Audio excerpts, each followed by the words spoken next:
سر مشکلات تو بہت آئیں. اسٹارٹ میں سمجھ ہی نہیں آیا کہ میں پڑھ کیا رہا ہوں اور میں نے اس کو کرنا کیسے ہے. ہمارے سینئرز ہمیں بتاتے تھے جی ہم نے 18 گھنٹے کام کیا تو ہم ان کی بات کو سیریسلی نہیں لیتے تھے.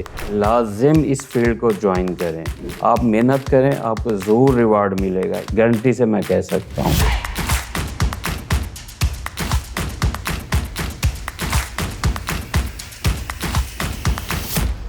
السلام علیکم, میرا نام محمد اسلم ہے. بہاولپور انیبلرز میں واک کوآرڈینیٹر کے طور پہ میں کام کر رہا ہوں. انیبلرز میں کام کرتے ہوئے واک میں مجھے تقریباً 1 سال ہونے والا ہے. کچھ خاص نہیں, گورنمنٹ اسکول کا پڑھا ہوا ہوں جس کو ہم ٹاٹ والے اسکول کہتے تھے.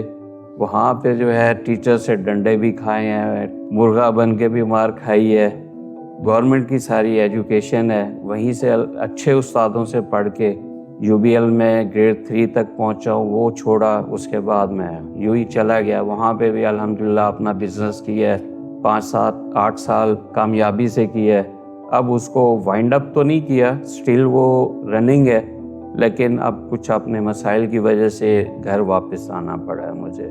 میرا جو فرسٹ انٹروڈکشن تھا انیبلر سے, وہ میں نے فری لانسر بیچ 3 جوائن کیا تھا. اس میں 2 ماہ سیکھنے کے بعد پھر میں نے واک جوائن کیا تھا. ابھی میں ایز اے واک کوآرڈینیٹر وہاں پہ کام کر رہا ہوں. سب سے پہلے جب میں نے فری لانسر بیچ سٹارٹ کیا تو سٹارٹ میں کوئی کنسنٹریشن نہیں دے پا رہا تھا اپنے کام پہ. ٹیچرز جو تھے وہ لیکچر دیتے تھے, وہ کہتے تھے جی گھر جا کے آپ پریکٹس کریں, جو نہیں ہو رہی تھی میرے سے. ایمانداری والی بات ہے. میں نے پھر اسی لیے, کیونکہ ہمارے جو ٹیچر ہیں انہوں نے کہا جی آپ واک جوائن کریں, آپ کو اس میں فائدہ ہوگا. میں نے پھر واک جوائن کیا. اس میں مجھے بہت کچھ سیکھنے کو ملا. آپ یقین کریں کہ شاید میں اپنا اگر سمپل کورس جو ہے بیچ کنٹینیو کرتا, اس میں اتنا نہ سیکھ پاتا جتنا میں نے واک میں سیکھا میں نے. پھر مجھے انٹرنشپ وہاں پہ آفر ہوئی, وہ کرتا رہا ہوں. اب میں ایز اے واک کوآرڈینیٹر کام کر رہا ہوں وہاں پہ. مجھے میرے جو ٹیچرز ہیں, سینئرز ہیں, مینٹورز ہیں, انہوں نے بہت سپورٹ کیا. فرسٹ آف آل انہوں نے بیچ میں بہت سپورٹ کیا. اس کے بعد جو ہے انہوں نے ہمارا جو ورک تھا اس میں بہت زیادہ انہوں نے کوآپریٹ کیا. انہوں نے بتایا, انہوں نے جیسے اب کہہ لیں ایک چھوٹے بچے کو ہم انگلی پکڑ کے چلنا سکھاتے ہیں, انہوں نے اس طریقے سے وہ ہمیں لے کے چلے. اب ایسا کر کے وہ ہم اس اسٹیج پہ آئے ہیں کہ اب ہم اپنا اکاؤنٹ جو ہے وہ خود سنگل ہینڈلی ہینڈل کر سکتے ہیں. اس میں ایک اور بات ایڈ کرنا چاہوں گا, کیونکہ میرا جو انیبلر سے پہلا کوآرڈینیشن ہوئی تھی تو اس کال میں انہوں نے اس حد تک مجھے کنونس کیا کہ میں ایڈمیشن لینے کے لیے تیار ہو گیا. میں نے ان سے اپنی ساری باتیں جو ہے وہ ڈسکس کی, اپنی ایجوکیشن کے حوالے سے کہ میں کیا میرے ایجوکیشن کے لحاظ سے ویک پوائنٹ ہیں, کیا میرے اسٹرانگ پوائنٹس ہیں. جیسے میں نے اس کے بارے میں یہی سنا تھا کہ جس کی انگلش بہت اچھی ہے وہ اس فیلڈ میں آئے. میں نے یہ ٹاپک بھی ان سے ڈسکس کیا. انہوں نے مجھے پھر اس کے بارے میں کافی جو ہے وہ بتایا کہ آپ اگر نہیں بھی آپ کی انگلش بہت زیادہ اسٹرانگ, آپ تب بھی اس کو جوائن کر سکتے ہیں. اس میں بہت ساری ایسی فیلڈز ہیں جس میں آپ کو اسپوکن کی ضرورت نہیں ہے, آپ وداؤٹ اس کے بھی کامیاب ہو سکتے ہیں. اب اگر انیبلر بہاولپور میں اپنے مینٹورز کی بات کریں, ان کے ساتھ ہمارا جو ہے کوآرڈینیشن اس ٹائپ کا بن گیا ہے کہ آپ کہہ سکتے ہیں 24/7 ہم انہیں میسج کر سکتے ہیں, وہ ہمیں اس کا جواب ودن فیو منٹس دیتے ہیں. جو بھی ایشو ہو وہ ہم سے ڈسکس کر کے ہمیں بتاتے ہیں, اور چاہے وہ ویڈیو کال کریں یا میسج کے ذریعے وہ فوری طور پہ اس کو سارٹ آؤٹ کرتے ہیں, تاکہ ہمارا جو بھی پرابلم ہے, کیونکہ ہم بھی کسی کلائنٹ کا کام کر رہے ہوتے ہیں, کلائنٹ جو ہے بعض اوقات اتنا ویٹ نہیں کر رہا ہوتا, تو وہ فوری طور پہ ہمیں جو ہے اس مسئلے سے نکالتے ہیں. سر مشکلات تو بہت آئیں. سب سے پہلے تو سٹارٹ میں سمجھ ہی نہیں آیا کہ میں پڑھ کیا رہا ہوں اور میں نے اس کو کرنا کیسے ہے. جب سمجھ آنے لگی تو پھر کلائنٹ جو ہے وہ نہیں مل رہے تھے, کیونکہ ڈیفینیٹلی اب پڑھنا اور اس کو سیکھنے کے بعد ارننگ بھی ضروری ہے. بہت ساری ایسی اسٹیجز آئی جس پہ ڈسہارڈ بھی ہوا, سوچا بھی صحیح کہ اس کو چھوڑ دیا جائے, کچھ اور فیلڈ کی طرف جانے کے لیے سوچا.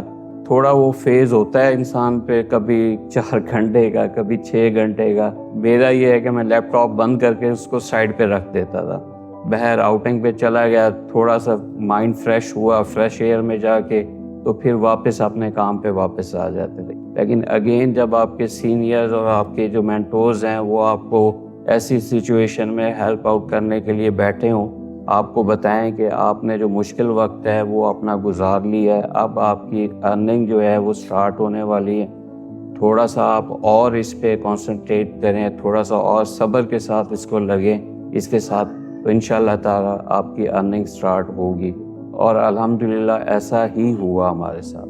انسان اس کو، میرا یہ ماننا ہے کہ ہر وقت آپ کے سامنے اس فیلڈ میں کوئی نہ کوئی نئی چیز آتی رہتی ہے، لرننگ فیز تو آپ کا چلتا رہتا ہے، لیکن کم از کم 6 منتھ جو ہے میرے نظریے میں لازم آپ کو لگ جاتے ہیں اس سارے چیزوں کو سیکھنے میں، سمجھنے میں، انڈرسٹینڈ کرنے میں، یہ اتنا لازم لگتا ہے۔ مجھے بھی تقریباً 6 منتھ لگے ہیں، اس کے بعد میں اس قابل ہوا ہوں کہ اب میں اپنی ایک LLC بنائی ہے، اس پہ میں کام کر رہا ہوں۔ پیری پروڈکٹ جو ہے وہ میری الحمدللہ میں نے لانچ کی ہے لاسٹ ویک جو ہے۔ اس سے پہلے میں نے بتایا کہ میری اپنی کمپنی ہے، اس پہ جو ارننگ ہو رہی ہے اس کے علاوہ جو کلائنٹ سے میں ارن کر رہا ہوں وہ تقریباً $300 سے $400 جو ہے تقریباً اپروکسیمیٹلی منتھلی جو ہے وہ میری ارننگ ہو رہی ہے، اور یہ تقریباً لاسٹ 3-4 منتھ سے ریگولر ہے۔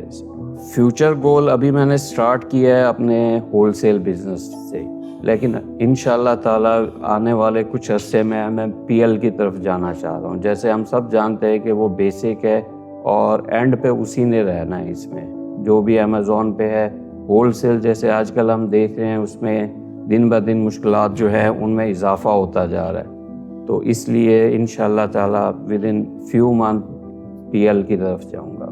میں سر USA کی مارکیٹ پہ کام کر رہا ہوں، کلائنٹ بھی میرا جو ہے وہ USA کا ہے، اور اپنی کمپنی بھی میں نے ٹیکساس USA میں رجسٹر کروائی ہے، لیکن آنے والے کچھ دنوں میں میرے پاس ایک کلائنٹ ہے جس کے ساتھ میری بات چیت چل رہی ہے۔ ہم UAE کی مارکیٹ میں کام اسٹارٹ کرنے کا ارادہ ہے، کیونکہ میں 10-12 سال UAE میں رہ کے آیا ہوں، تو مجھے وہاں کی مارکیٹ کا، بزنس کا کافی کچھ آئیڈیا ہے، تو انشاءاللہ تعالیٰ نیکسٹ اسٹیپ جو ہے وہ UAE کی مارکیٹ ہے۔ ویکنیس تو میں پہلے بتاتا ہوں کہ میری انگلش اچھی نہیں ہے، حالانکہ اتنا عرصہ میں بہر رہا ہوں، اچھی ہونی چاہیے، بہت اچھی ہونی چاہیے تھی، یہ میری ویکنیس ہے۔ اسٹرینتھ یہ ہے کہ میں آسانی سے گیو اپ نہیں کرتا، جو بھی فیلڈ ہو، جو بھی کام ہو، جو بھی زندگی میں ٹاسک آیا میں نے اس سے کیا ہے۔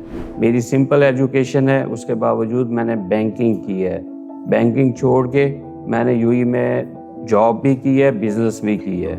اب اس فیلڈ میں آیا، میں نے پہلے بتایا کہ یہی سمجھ کے کہ شاید میں نہیں کر پاؤں گا، لیکن کیا ہے میں نے۔ یہ میری ایک اسٹرینتھ ہے کہ میں گیو اپ نہیں کرتا بالکل۔ جو یوٹیوبرز بیٹھے ہیں انہوں نے ہمارے اسٹوڈنٹس کا دماغ خراب کیا ہوا ہے۔ بچے ہمارے پاس آتے ہیں یہ سوچ کے کہ ودن فیو ڈیز ہم ڈالرز کمانا شروع کر دیں گے، ایسا پاسبل نہیں ہے۔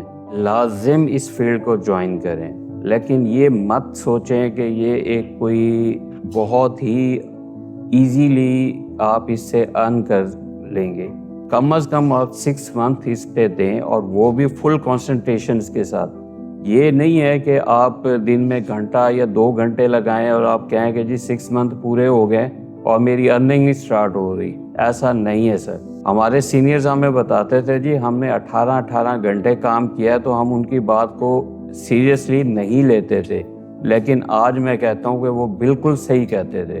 میں 9 to 5 انیبلرز بہاولپور میں کام کرتا ہوں، اس کے بعد کم از کم 5 سے 6 گھنٹے مجھے گھر میں کام کرنا پڑتا ہے۔ ہم اگر اس کو ایزیلی کمانے والی فیلڈ سمجھنا چاہیں، ایسا پاسبل نہیں ہے۔ آپ محنت کریں، آپ کو ضرور ریوارڈ ملے گا، یہ گارنٹی سے میں کہہ سکتا ہوں۔ انیبلرز اور ثاقب اظہر صاحب کے بارے میں بات کرنا تو کیا کہتے ہیں، سورج کو چراغ دکھانے والی بات ہے، لیکن پھر بھی اتنی بات کہوں گا کہ یہ دونوں ہم سب کے محسن ہیں۔ انہوں نے شاید اگر یہ لوگ اس فیلڈ میں نہ آتے تو اتنا ایزیلی یہ کام ہم جیسے بیکورڈ علاقوں میں نہ اویلیبل ہوتا ہے، اس کی ٹریننگ، اس کی فیسیلیٹیشن، کیونکہ بہاولپور بے شک ایک بڑا شہر ہے لیکن ایک بیکورڈ علاقہ ہے۔ اب آپ بہاولپور دیکھ رہے ہیں، رحیم یار خان، لودھراں، یہ سارے بیکورڈ علاقے ہیں، آپ کو وہاں پہ بہت سارے لوگ، بچے یہ کام کرتے ہوئے نظر آئیں گے، اور اس کی وجہ یہ لوگ ہیں۔ اس لیے میں مانتا ہوں کہ نوجوان جو نسل ہے اس پہ ان دونوں کا، سر کا بھی اور انیبلرز کا بھی یہ احسان ہے جو ہمیں ماننا چاہیے۔